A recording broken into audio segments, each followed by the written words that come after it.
राष्ट्रीय ग्रामीण आजीविका मिशन का MCQ करने वाले हैं। तो प्रश्न नंबर पहला है, राष्ट्रीय ग्रामीण आजीविका मिशन NRLM के बारे में निम्न कथनों पर विचार कीजिए। तो इस योजना की शुरुआत वर्ष 2011 में किया गया था, बिल्कुल सही है। मार्च 2016 में NRLM का नाम बदलकर दीनदयाल अंत्योदय योजना राष्ट्रीय ग्रामीण आजीविका मिशन कर दिया गया, बिल्कुल सही है। इस योजना का उद्देश्य अनेक प्रकार के आजीविका को बढ़ाना है, 3 भी सही है। ऑप्शन नंबर 1, 2, 3 सही है। एशियन डेवलपमेंट बैंक द्वारा आंशिक रूप से सहायता प्राप्त किया गया, तो ये गलत हो जाएगा। इस योजना के अंतर्गत स्वयं सहायता समूह के गठन एवं विकास के लिए 10,000 रुपये प्रति स्वयं सहायता समूह दिए जाने का प्रावधान है। तो 1, 2 और 3 और 5 सही है। देखते हैं इसमें क्या बोला है। उपयुक्त कथन में असत्य कथन का चयन कीजिए। तो असत्य कथन ऑप्शन नंबर 4 हो जाएगा।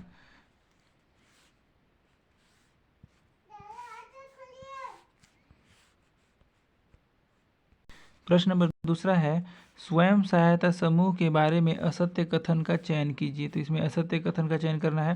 देखिए, इसमें स्वैच्छिक समूह स्वयं सहायता समूह मानदंड होते हैं, बिल्कुल सही है वाला, है ना। आमतौर पर 5 से 20 व्यक्तियों सामान्य क्षेत्र का एक स्वयं सहायता समूह बनता है, तो ये गलत हो जाएगा। 5 से 20 नहीं, 10 से 20 लोगों का समूह होता है, महिलाओं का समूह होता है 10 से 20, जो कि बी असत्य हो जाएगा। और अगला देखते हैं ऑप्शन नंबर सी, समूह सदस्यता में एकजुटता होती है। जी, स्वयं चयनित प्रक्रिया होती है, एकजुट होके स्वयं सहायता समूह का निर्माण करते हैं। अगला ऑप्शन नंबर डी है, स्वयं सहायता समूह को परिक्रामी निधि सहायता, परिक्रामी मतलब चक्रीय क्रम में स्वयं सहायता समूह को कम से कम 10,000 रुपये और अधिकतम 15,000 रुपये के साथ समूह संचय रूप में दिया जाता है। तो option number 1, A, B, C सही हो जाएगा और असत्य हो जाएगा ऑप्शन नंबर बी। तो इसका सही उत्तर क्या हो जाएगा? ऑप्शन नंबर बी हो जाएगा। प्रश्न नंबर 3 है, राष्ट्रीय ग्रामीण आजीविका मिशन में हितग्राहियों को रोजगार दिया जाता है। तो हितग्राहियों को दिए गए काम में से किसी एक काम का चयन करना होता है। हितग्राहियों को मांग आधारित काम दिया जाता है, या हितग्राहियों को अपने मनपसंद का काम का चयन कर सकता है, या इनमें से कोई नहीं। तो सही उत्तर जाएगा, हितग्राहियों को मांग आधारित काम दिया जाता है। ऑप्शन नंबर 20 का सही उत्तर हो जाएगा।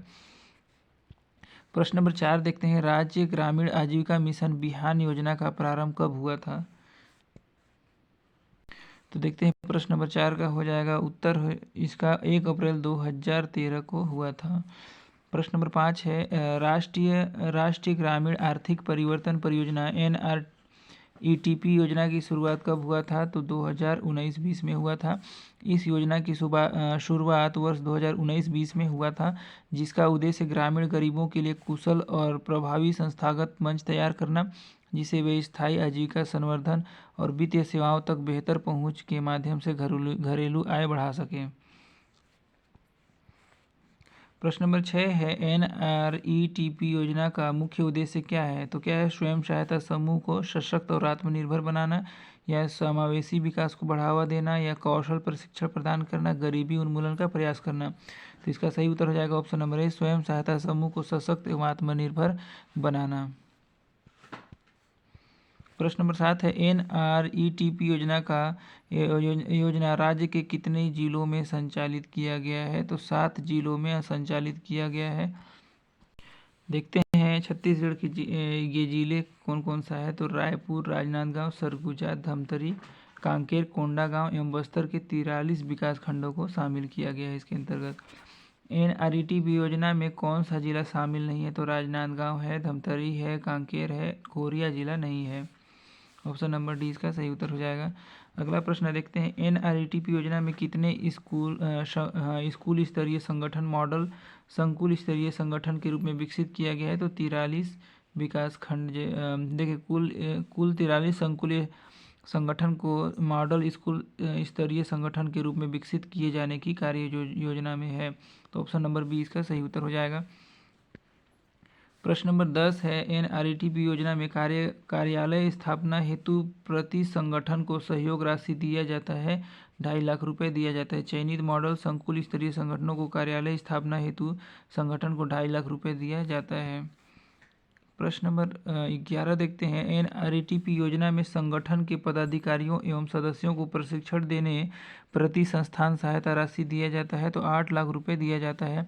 सामुदायिक संगठनों के पदाधिकारियों, सामुदायिक संवर्गों एवं सदस्यों के प्रशिक्षण संस्थान स्थापना 8 लाख रुपए प्रति संस्थान दिया जाता है। प्रश्न नंबर 12 देखते हैं। महिला स्वयं सहायता समूह को बैंकिंग संबंधी सेवा घर पहुंच उपलब्ध कराने के लिए किया जाता है, तो क्या बैंक सखी या बैंक मित्र का पहुंच देखिए, महिला स्वयं सहायता समूह को बैंकिंग संबंधी सेवा घर पहुंच उपलब्ध कराने के लिए बैंक सखी का या बैंक मित्र का वो करते हैं। महिला, देखिए इसमें वो दिया है, महिला स्वयं सहायता समूह तक बैंकिंग संबंधी सेवाओं की पहुंच बनाने में स्वयं सहायता समूह प्रदान देखिए बनाने में सहायता प्रदान करने हेतु राज्य ग्रामीण आजीविका मिशन द्वारा बैंक मित्र पॉलिसी लाया गया है। वर्तमान में 1432 बैंक मित्र कार्यरत हैं। बैंक मित्र का मानदेय राशि 3000 रुपये प्रति माह जनपद पंचायत द्वारा दिया जाता है। देखिए, बैंक मित्र या बैंक सखी का मानदेय प्रति माह कितना है, तो 3000 रुपये है। ऑप्शन नंबर 20 का सही उत्तर हो जाएगा। प्रश्न नंबर 14 है। वर्तमान में महिला स्वयं सहायता समूह को बैंकिंग सुविधा उपलब्ध कराने के लिए बैंक मित्र सखी कार्यरत हैं, तो कितना है, 1432 बैंक मित्र कार्यरत हैं। प्रश्न नंबर 15 है। राज्य ग्रामीण आजीविका मिशन बिहान योजना के अंतर्गत सामुदायिक आधारित संवहनीय कृषि योजना के लिए राज्य के कितने ग्रामों का चयन किया गया है, तो 1100 ग्रामों का चयन किया गया है।